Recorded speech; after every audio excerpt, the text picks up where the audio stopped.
Estás por escuchar El Caldero Podcast, un hilo del que tirar. Esperamos que lo disfrutes y que te hagas preguntas. Cualquier cosa, puedes escribirnos a @lahoguerafeminista. Episodio 4. El humor. ¿Nos dan risa las mismas cosas? ¿Está mal? ¿La risa tiene una carga simbólica? ¿El humor tiene una carga simbólica? A mí los chistes, por ejemplo, de travesti ya no me dan risa. Antes me daban risa, ahora no me dan risa. Ni los stickers, ni nada de eso. ¿Y qué cambió en el medio?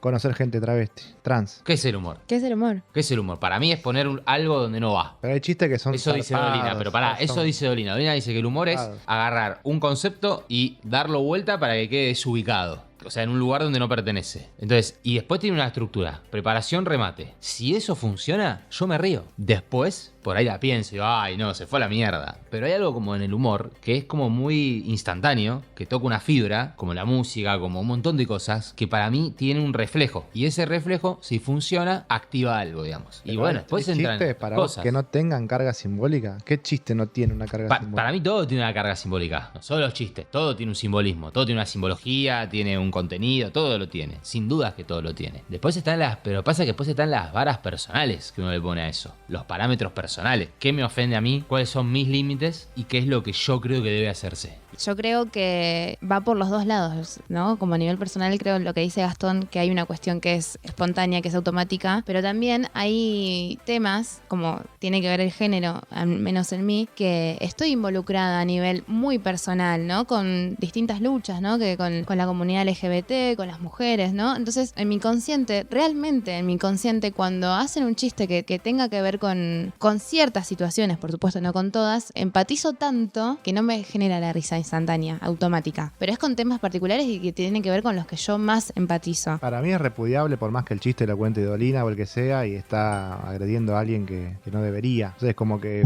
hago un chiste de judío Messi. No te puede causar más risa porque lo hace Messi, es un capo. Y si lo hago yo no te da risa o porque, no sé, por más que Messi sea judío. Hay chistes, los más típicos, los más verdes, sobre judíos, sobre putos, que a mí algunos me dan risa, voy a ser sincero. Pero respondiendo a la pregunta de Tati, los que menos risa me dan y me parecen más violentos son los que se le hacen a las personas trans. A mí ahora en este momento. Otros chistes que son obviamente bastante reaccionarios, todavía me siguen dando risa, no me voy a hacer el boludo. Pero siento que por más que esté muy bien contado, ya con el tiempo deberían dejar de existir. O sea que los límites dependen del contexto, ponele. Bueno, ahí hay como, creo yo, ¿no? Como dos cuestiones. Una que tiene que ver con el humor y con los chistes que se hacen en lo cotidiano entre nosotros. Y otro es el humor que también tiene que ver con un humor más, entre comillas, muchas comillas, profesional, ¿no? Porque esto de establecer los límites de hacer chistes o no humor con colectivos vulnerados, con temas que son delicados, con un montón de cuestiones, ¿no? Como invitar también a esa persona que vive y que trabaja de eso, como, bueno, correr un poco los márgenes y los límites de su creatividad. Yo no sé si el humor vale todo en el humor, si no vale todo en el humor. No lo sé, o sea, yo elijo no hacer humor con ciertas cosas, o no hacer chistes con ciertas cosas, elijo no hacerlo, no es que no. Pero hay que definir cuáles son los parámetros. ¿Por qué? Porque si empezamos, o pretendemos, no empezamos, porque si pretendemos decir esto sí y esto no, después puede venir alguien y decir lo que haces vos no, y lo que hago yo sí. Y nunca nos vamos a poner de acuerdo, y lo que vamos a terminar generando es una fragmentación aún mayor que la que tenemos, y una segmentación aún mayor que la que tenemos cuando pretendemos lo contrario, pretendemos establecer parámetros comunes o no. Tiene que ver mucho también con el ambiente donde se cuenta, si estoy jugando o estoy con amigos, sociabilizando y demás, y una persona que no suele estar en mi entorno hace un chiste que a mí me parece desubicado y probablemente lo censure con no participar o reírme al respecto. Pero si es un ambiente donde todos entendemos que nos estamos cagando de risa y no nos estamos burlando o queriendo herir a alguien, sí, está permitido, nos relajamos y hacemos ese tipo de chistes o comentarios que si alguien me saca de contexto, soy una hija de mil. Entonces, sí, por supuesto. En mi caso particular tiene que ver mucho con la violencia y no lo comparto. Y si estoy en un entorno en el que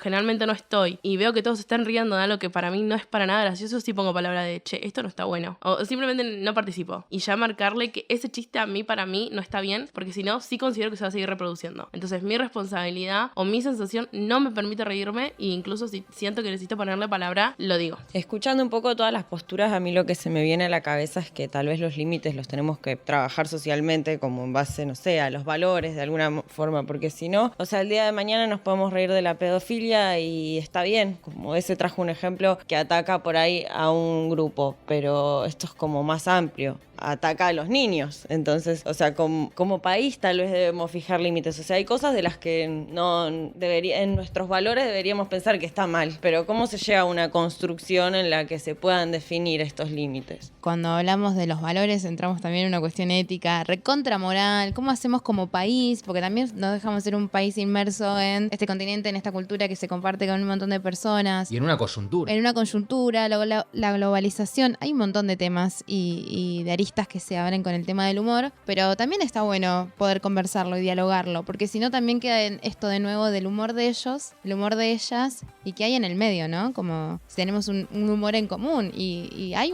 realmente un humor de ellos y ellas, o hay un humor de las personas, porque independientemente del género. Es difícil hablar cuando hablamos del humor, así de personas que se dedican a producir humor, y me parece más sencillo a mí pensarlo en cómo aplicamos el humor nosotros en la vida cotidiana, en los espacios laborales, en la casa y todo. Y me estaba pensando recién qué clase de chistes hago, qué clase de chistes escucho. Muchas veces son reproductores de violencias simbólicas, ¿no? Y que se hacen también para marcar el terreno, marcar la cancha, sostener posiciones. Y ahí me parece que es más fácil identificar y decir, pará, ese chiste es una verga, porque no lo podés decir, porque lo que estás haciendo es ridiculizar a la compañera, quitarle valor a su palabra, posicionarte mejor vos, no sé, esa clase de cosas. Por ahí, en ese sentido, es más fácil identificar y decir, che, esta clase de humor no está bueno, y que pensarlo en líneas generales de lo que significa el humor y todo, que es bastante más complejo, más grande y inabarcable. Hay un montón de cosas que se esconden detrás, ¿no?, del humor, y ahí si lo tomamos como personales,